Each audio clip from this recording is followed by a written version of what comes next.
प्रिय छात्रों, जैसा कि हम सब सूरदास द्वारा रचित सूरसागर नामक ग्रंथ से भ्रमर गीत का अध्ययन कर रहे थे।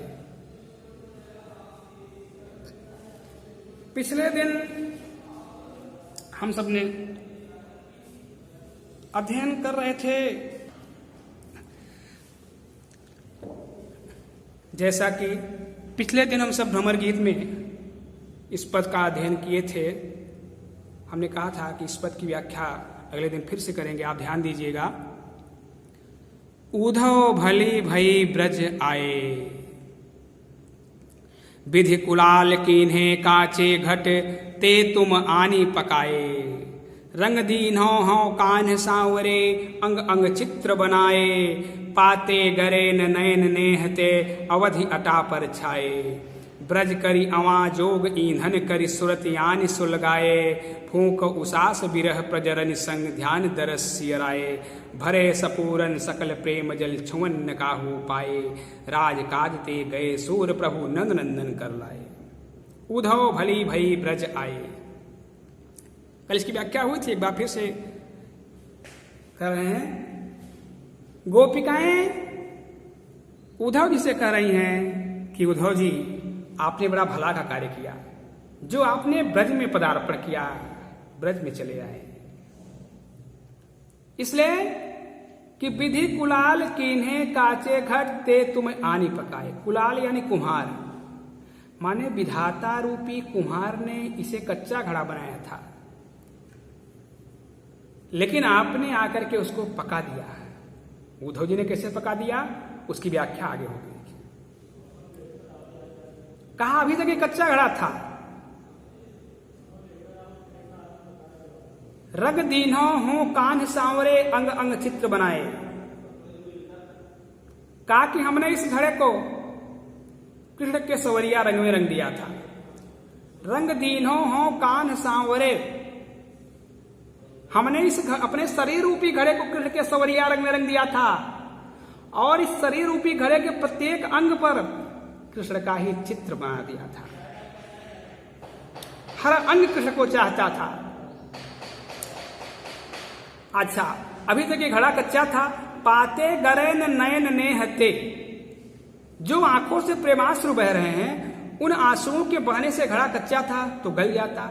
लेकिन कहा कि पाते गरे न नयन नेहते, जो आंखों से प्रेमाश्रु बह रहे हैं, उससे इस घड़ा अभी तक इसलिए नहीं गल पाया क्योंकि अवधि अटा पर छाए। क्योंकि ये घड़ा किससे छाया हुआ था? अवध रूपी अटारी से छाया हुआ था।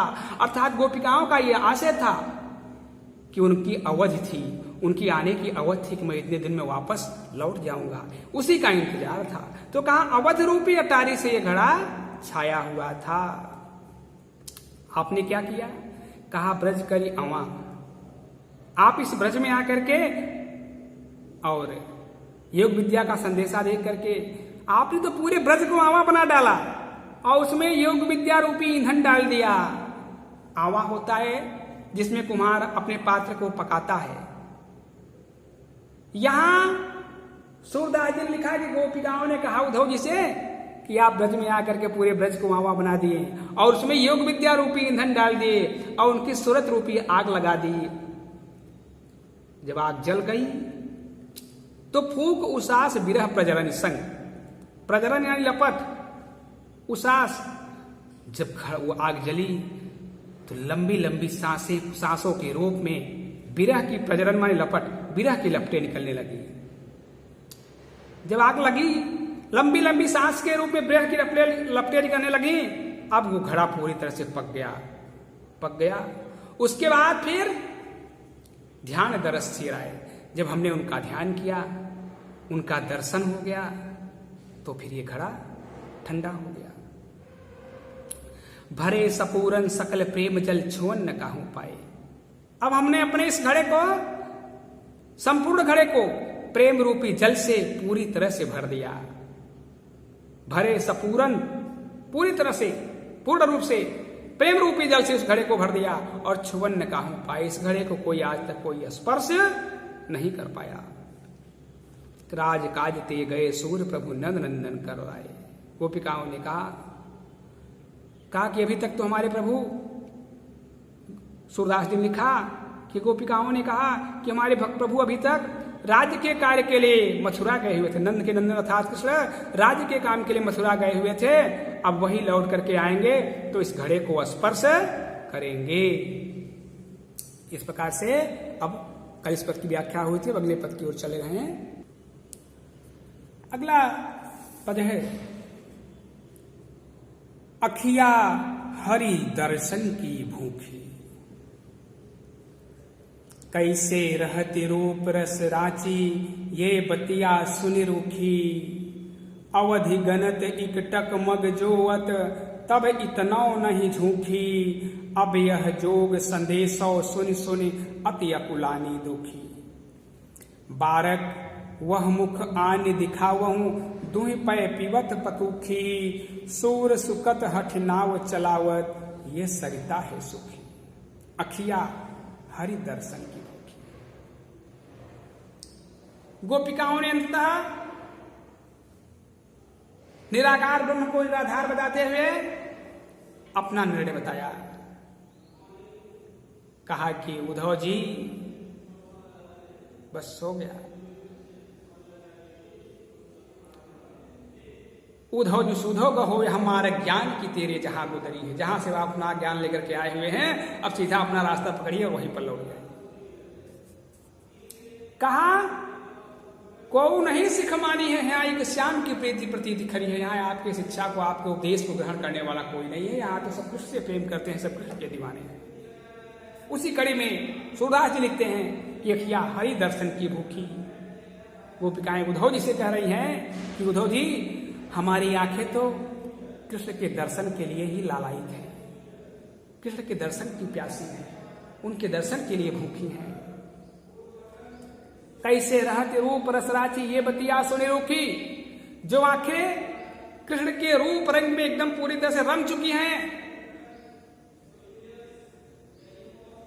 ये बतिया सुने रूखी। आपकी बातें सुनकर के तुम्हें बड़ा रूखापन, बड़ा निरस्ता का अनुभव हो रहा है, बड़ा निरस्ता महसूस कर रही है, निराश हो रही है। कहा कि अवधि गनत इकटक मग जोवत, तब इतनौ नहीं झूठी। उनके आने का समय का इंतजार करते करते अवध गनत, एक एक दिन गिनते गिनते, एक एक दिन गिनते गिनते, और एक टक मग जोवत, रास्ते का एक तक इंतजार करते करते, तब इतना नहीं झोंकी। अभी तो उनको इतना झंखन, झोंकी मतलब झंखन या पीड़ा, उनको अभी तक इतनी पीड़ा नहीं थी। लेकिन अब यह जोग संदेश सुनि सुनि अति अकुलानी दुखी। अब तो ये जोग विद्या का संदेशा सुन सुन करके इन्हें और अधिक, बहुत अधिक व्याकुलता और कष्ट का अनुभव हो रहा है। अति कुलानी दुखी, बहुत दुखी हो रही, बहुत व्याकुल है, बहुत परेशान है। कहा बारक वह मुख आने दिखावहूं, दोहे पै पिबत पतुखी। बारक, बार एक यानी एक बार। उद्धव जी आप जाकर के मेरे प्रभु से कहिएगा कि एक बार यहां आकर के अपने उस मुखमंडल को फिर से दिखा जाए। दूही पै पिबत पतुखी, पै यानी दूध, पतुखी यानी दोना। पत्तों का दोना बनाते थे, जंगल में जाते थे जब गाय चराने के लिए, तो पत्तों का दोना बना करके वहीं पर जब भूख लगती थी दूध दो करके पी लेते थे। तो कहा कि गोपिकाओं ने कहा कि बारक वो हम मुख आने दिखाओ। उद्धव जी आप उनके पास जा करके उनसे मेरा संदेशा कहिएगा कि एक बार आकर के अपने उस मुखमंडल को फिर से दिखा दें, जिससे कि पत्तों के दोनों में दूध दो करके पिया करते थे। और उद्धव जी अगर आप ये सोच करके आए हुए होंगे कि हम इनको योग विद्या का संदेशा देकर के योगी बना देंगे, तो आपका यह प्रयास उसी प्रकार से व्यर्थ है। कहा सूर सुकत हठी नाव चलावत, ये सरिता है सुखी। जैसे कोई एक हठी व्यक्ति होता है, सूरदास ने लिखा कि गोपिकाओं ने कहा कि जैसे कोई एक हठी व्यक्ति होता है और वह सूखी नदी में, सुकता माने बालू, सूखी नदी में बालू में नाव चलाने का प्रयास करता है, आपका यह प्रयास उसी प्रकार से व्यर्थ है जैसे कोई हठी व्यक्ति सूखी नदी में ना बालू में नाव चलाने का प्रयास करता है। अर्थात आपके योग विद्या रूपी नाव को चलाने के लिए हमारी शरीर रूपी नदी सूखी हुई है। अखिया हरि दर्शन की भूखी। गोपिकाओं ने कहा उद्धव जी से कि उद्धव जी हमारी आंखें तो कृष्ण के दर्शन के लिए ही लालायित हैं। कैसे रहत रूप रस रांची बतिया सुनि रोखी। जो आंखें कृष्ण के रूप रंग में एकदम पूरी तरह से रमी हुई हैं, रची हुई हैं, इन बातों को सुन करके उन्हें बड़ा रूखापन, बड़ा निरस्ता, बड़ा कष्ट का अनुभव हो रहा है, बहुत निराश हो रही है। अवधि गणत इकटक मग जोवत तब इतनौ नहीं झूठी। उनके आने का एक एक दिन इंतजार करते करते, गिनते गिनते, एक टक रास्ते का इंतजार करते करते अभी तक उनको इतनी झंखन या इतनी पीड़ा नहीं हुई थी जितना कि अब यह योग संदेशो सुन सुन अति अकुलानि दुखी। जितना कि यह योग विद्या का संदेशा सुन करके उन्हें व्याकुलता और कष्ट का अनुभव हो रहा है। बारक वह मुख आने दिखावहूं दो ही पै पिबत पतुखी। आप उनसे जाकर के कहिएगा कि बारक यानी एक बार वो आकर के अपने उस मुखमंडल को फिर से दिखा दे, हम लोगों को दर्शन करा दे हम लोगों को, जिससे कि वो दोनों में, पत्ते के दोनों में दूध दूह करके पिया करते थे। सूर सुकत हठ नाव चलावत, ये सरिता है सूखी। सूरदास जी ने लिखा कि गोपिकाओं ने कहा उद्धव जी जैसे एक हठी व्यक्ति सूखी नदी में, सरिता यानी नदी, जैसे एक हठी व्यक्ति सूखी नदी में, सुकत माने सुक्ता माने बालू पर नाव चलाने का प्रयास करता है, उसी प्रकार से उस बालू पर, जैसे हठी व्यक्ति द्वारा सूखी नदी में बालू पर नाव चलाने का प्रयास व्यर्थ जाता है, ठीक उसी प्रकार से आपका हम लोगों पर योग विद्या रूपी नाव चलाना व्यर्थ ही जाएगा। अर्थात आपके योग विद्या रूपी नाव चलाने के लिए हमारी ये शरीर रूपी नदी सूखी हुई है। इस प्रकार से सूर सागर से इन पदों की व्याख्या हुई। अब आप गृह कार्य के रूप में, जैसा कि हमने इस पाठ का शुरुआत करते समय ही आपको सूरदास के जीवन परिचय के संदर्भ में बताया था, तो जीवन परिचय आप लिखिएगा। उसके बाद जैसा कि विनय का पद है, दो विनय के पद में दोनों पदों की आप व्याख्या लिखिएगा। भ्रमर गीत में जो प्रमुख पद हैं, जैसे उधो जोग जोग हम नाही, उधो मोहि ब्रज विसरत नाही, और अखिया हरि दर्शन की भूखी तथा निशिदिन बरसत नयन हमारे, इन 5-6 पदों की आप संदर्भ सहित व्याख्या लिखेंगे। उसके बाद फिर कल अगले शीर्षक की शुरुआत होगी।